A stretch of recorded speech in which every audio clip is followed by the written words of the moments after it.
নিজেকে বড় মনে করা এটা শয়তানের স্বভাব। কার স্বভাব?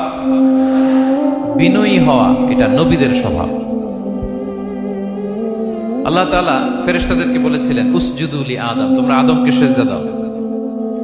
ফাসাজাদাল মালাইকা কুল্লুহুম, সবাই সিজদা দিল ইল্লা ইবলিস, কে ছাড়া? ইবলিস ছাড়া। সে নিজেকে বড় মনে করেছে, শয়তান। কিভাবে? সে লজিক খাটাইলো আল্লাহর সাথে। সে লজিক দিয়ে আল্লাহর বলে, আল্লাহ ক্বালা আনা খায়রুম মিনহু, আল্লাহ আমি কেন সিজদা দেব? আমি তো আদমের চেয়ে শ্রেষ্ঠ, আমি বড়। আল্লাহ বলতেছে তুমি বড়, কেমনে বড়? শয়তান বলে খলাকতানি মিন নার, আপনি আমারে বানাইছেন কি দিয়ে? আগুন দিয়ে। ওয়া খলাকতাহু মিন তিন, আর আদমকে বানিয়েছেন মাটি দিয়ে। কি দিয়ে? মাটি দিয়ে। আগুনের ধর্ম দাউ দাউ করে উপরের দিকে কি করে? ওঠে, আর মাটি ঢিলা রেখে দিলে নিচে পড়ে যায়। তো সে যুক্তি দিয়ে বলতেছে আল্লাহ ঊর্ধ্বগামী কোন জিনিস তো নিম্নগামী কোন জিনিসের কাছে মাথা নোয়াতে পারে? যুক্তি, মনে রাখবেন, যুক্তি সব জায়গায় খাটে।